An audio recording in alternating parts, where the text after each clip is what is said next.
Can I call you Spidey? Hey, thanks so much for being part of our little webisode. Cause you shoot the web. Okay. Hey, can I get you anything before we start? Soda? Bottled water? How about the fragment? Okay, good one. Okay, here we go. Picture up in 3, 2, and... Welcome to Pain Factor! Is there a mute button for him?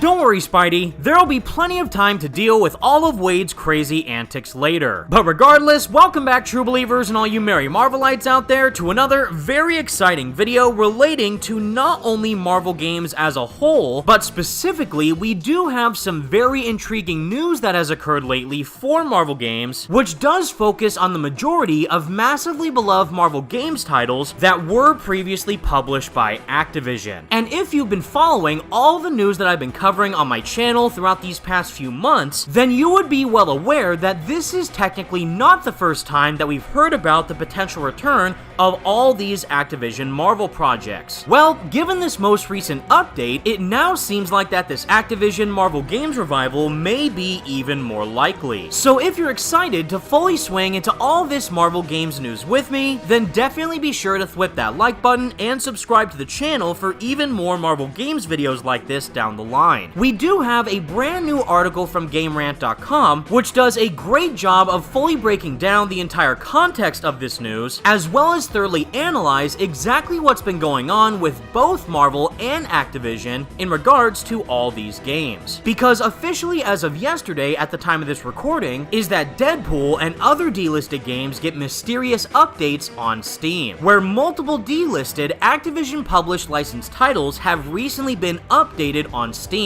including 2013's Deadpool. Before Ryan Reynolds helped bring the Merc with a Mouth into the mainstream with the live-action Deadpool films, Transformers War of Cybertron developer High Moon Studios released a standalone video game chronicling the adventures of Wade Wilson for the 7th and 8th generation of consoles. While the Deadpool game gained cult status among comic book gaming fans, it was eventually delisted from Steam and other online outlets due to Activision losing its Marvel license in 2014, though it briefly returned to promote the first Deadpool film in 2015. But on top of that is that Deadpool wasn't the only Marvel video game to fall victim to this, as multiple Spider-Man games and the first two Marvel Ultimate Alliance titles have also become lost in the wake of Activision's expired licensing agreements. High Moon's well-received Transformers War for Cybertron and Fall of Cybertron games were also delisted in 2017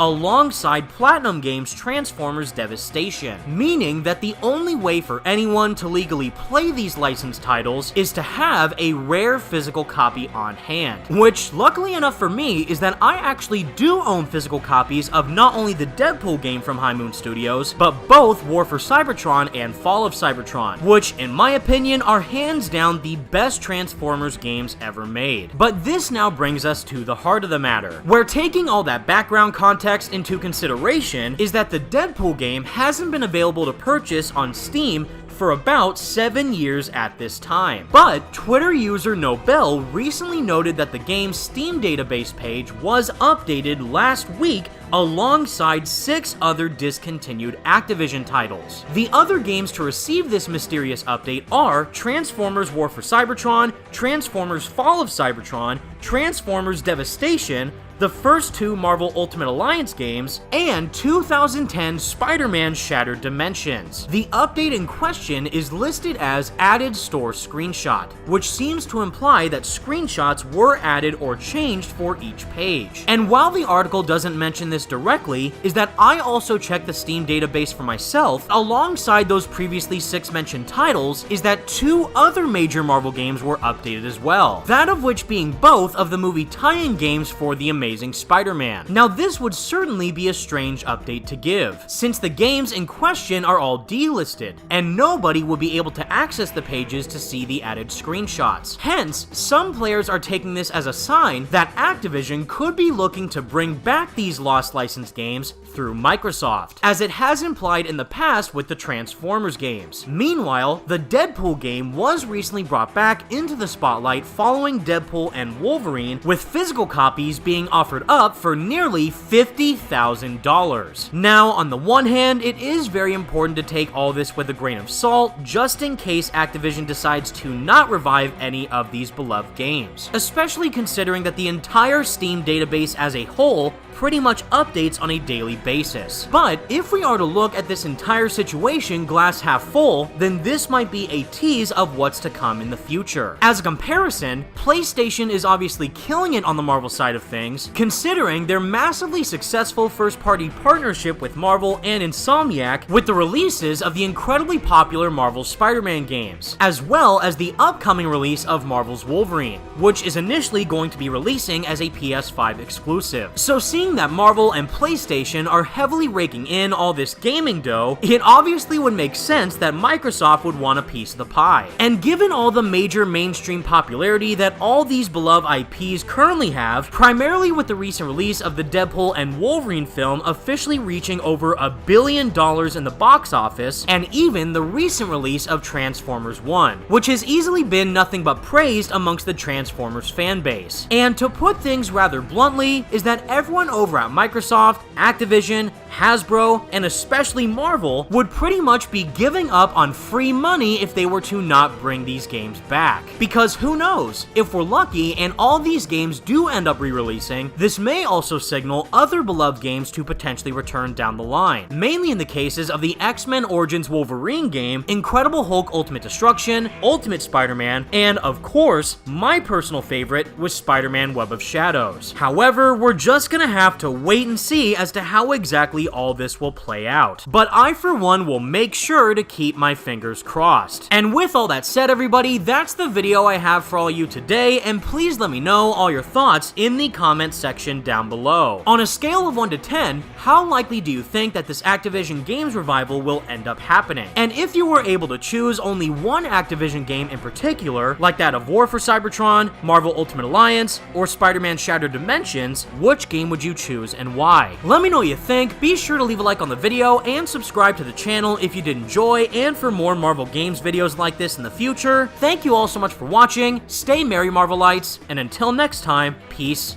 out.